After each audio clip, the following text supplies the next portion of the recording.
Consider the following information to stocks A and B, return of A, return of B. यहाँ पे yearly data दिया है, ठीक है। हमें बोला है expected return on a portfolio निकालो, standard deviation of each stock, covariance, correlation, risk of a portfolio. तो टू राइट इट सिंपली हमें expected return on a portfolio निकालना है। Expected return of portfolio, standard deviation of each stock, standard deviation of A, standard deviation of B. यहाँ पे हमें बोला risk of a portfolio, that is standard deviation of portfolio. यहाँ पे हमें covariance निकालना है, यहाँ पे हमें कोरिलेशन निकालना है, दैट इज RAB। यहाँ पे ये निकालना है, ठीक है। तो वेरी इंपॉर्टेंट। अब पोर्टफोलियो के लिए हमें इस तरीके से कैलकुलेट करना है। मैं हमेशा मैं तो कंफ्यूज हो जाती हूँ, इसलिए मैं आपको भी बता रही हूँ कि पोर्टफोलियो हमेशा इस तरीके से निकलेगा। क्या हॉरिजॉन्टली इस तरीके से पोर्टफोलियो नहीं बन सकता। क्यों? क्योंकि ये सिर्फ इंडिविजुअल स्टॉक का डेटा है, ये ईयरली रिटर्न और ये तो यहाँ पे एवरेज निकलेगा। रिटर्न ऑफ ए और रिटर्न ऑफ बी का एवरेज निकाल के, एवरेज डेटा का यूज़ करके हम रिटर्न ऑफ पोर्टफोलियो निकाल सकते हैं, ठीक है। तो पहले हम एवरेज डेटा निकालते हैं। स्टार्ट करते हैं answer. Expected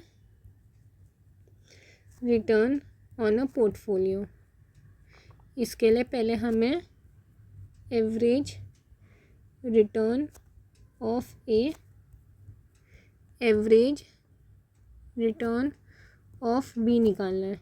average return of ए क्या है? 2006 और 2007 का return divide by 2, which is nothing but 10 + 16 divide by 2। वैसे ही यहाँ पे क्या आएगा? 12 + 18 डिवाइड बाय 2। तो सॉल्व करते हैं। 10 + 16 डिवाइड बाय 2, यहाँ पे आता है 13। 12 + 18 डिवाइड बाय 2, यहाँ पे आता है 15, ठीक है। ये आगे एवरेज रिटर्न। अब हमें निकालना है एक्सपेक्टेड रिटर्न ऑन पोर्टफोलियो।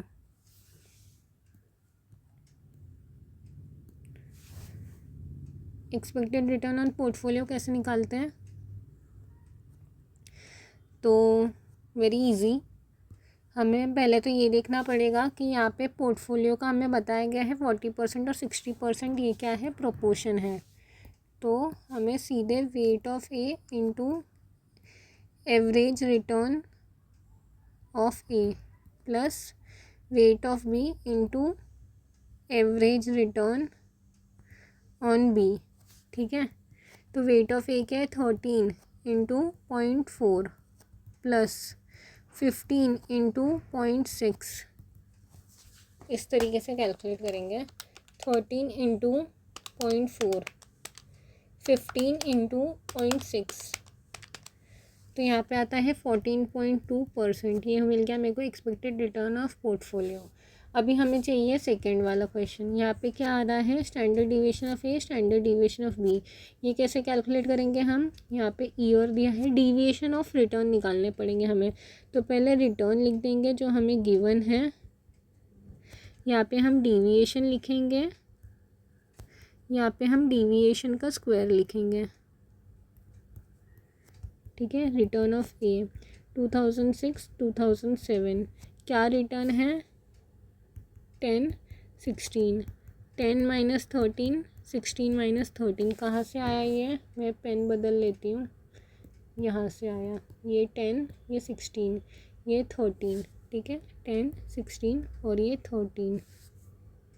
अभी तो इसका कितना आता है? ये -3, ये 3, ये कितना हो गया? ये हो गया 9, ये हो गया 9। सम कितना हो गया? 18 हो गया। अब सम इज़ नथिंग बट वेरिएंस है ये। क्यों? क्योंकि ये स्क्वायर में है। हमें चाहिए स्टैंडर्ड डिविएशन ऑफ ए। कैसे आएगा वो? इस तरीके से। सम ऑफ, फॉर्मूला क्या है? फॉर्मूला याद रखो, sum of deviation square divide by number of years is equals to, क्या आ रहा है यहाँ पे? 18 आ रहा है। नंबर ऑफ ईयर्स कितना है? 2। कितना आ रहा है? 9 इज इक्वल्स टू 3। ये है आंसर, ठीक है। ये हो गया स्टैंडर्ड डिविएशन ऑफ ए। अब स्टैंडर्ड डिविएशन ऑफ बी कैसे निकालें? सेम, 2006 2007 क्या है डेटा ऊपर दिया होगा, क्या है यहाँ पे 12 18 15, ठीक है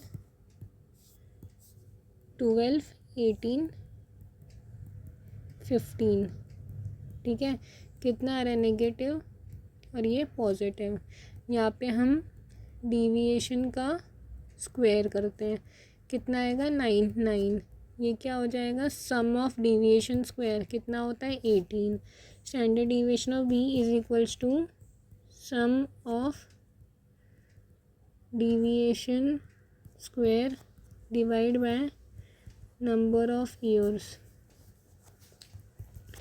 is equals to 18 divided by 2 is again root of 9 is equals to 3। अब हम कैलकुलेट करेंगे थर्ड वाला, that is covariance of A B. ये कैसे आता है, इसका formula is sum of product of joint deviation divide by number of year, ठीक है दिस इज कॉल्ड कोवेरियंस। मतलब summation of R A minus R A bar into R B minus R B bar the whole divide by number of years कितना है 2। तो इसके लिए हमें deviation चाहिए, तो 2006 2007 डिविएशन कितना था यहाँ पे -3 ये R A minus R A bar है, ये R B minus R B bar है, दोनों का प्रोडक्ट ये हो गया प्रोडक्ट 9 ये हो गया 18। Covariance of A B is equals to 18 divide by 2 is equals to 9, ये आ गया आंसर। फोर्थ हमें बोला है कोरिलेशन ऑफ ए बी, ये कैसे आएगा, ये इस तरीके से आएगा covariance of A B divide by standard deviation of A standard deviation of B, क्या है 9 डिवाइड बाय 3 इंटू 3 हमने ऊपर कैलकुलेट किया ना, ये क्या है ये 3 है, ठीक है तो ये आ गया 1, ये क्या है कोरिलेशन।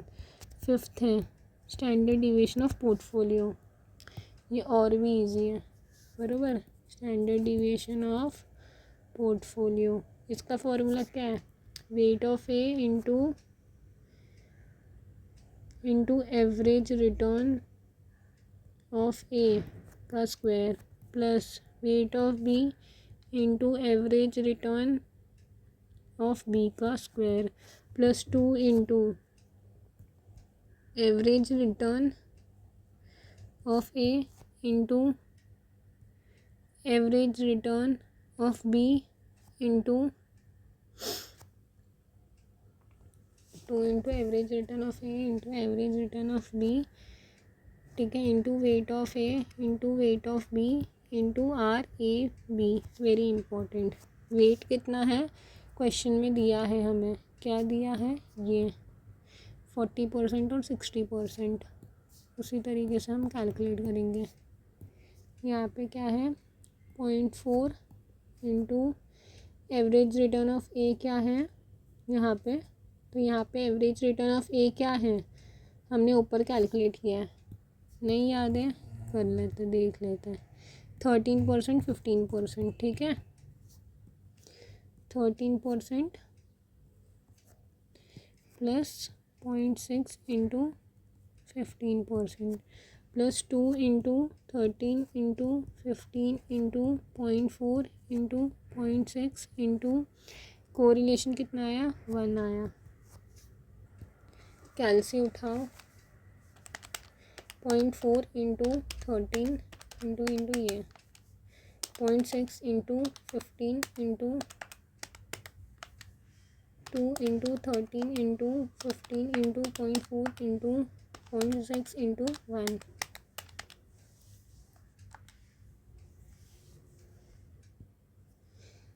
ये हमने गलत किया, क्यों कैसे गलत किया ये, क्योंकि हमने यहाँ पे ये एवरेज रिटर्न लिख लिया, हम स्टैंडर्ड डिविएशन निकाल रहे हैं, तो यहाँ पे standard deviation of A, standard deviation of B आएगा। तो ये मैं कट कर रही हूँ, ये फिर से फॉर्मूला लिख रही हूँ यहाँ पे, weight of A into standard deviation of A square plus weight of B into standard deviation of B square plus 2 into weight of A into weight of B into standard deviation of A into standard deviation of B into R A B. ठीक है, तो weight of A is 0.4 into standard deviation of A कितना है 3, हमने ऊपर calculate किया, 0.6 into 3 plus 2 into 0.4 into 0.6 into 3 into 3 into 1, अब आएगा 0.4 into 3, 0.6 into 3, 2 into 0.4 into 0.6 into 3 into 3 into 1, कितना आया 9। ये क्या, ये स्टैंडर्ड डिविएशन है क्या, ये है वेरिएंस ऑफ पोर्टफोलियो। अब स्टैंडर्ड डिविएशन ऑफ पोर्टफोलियो के लिए हमें स्क्वायर रूट करना पड़ेगा, which is equals to 3। All the best.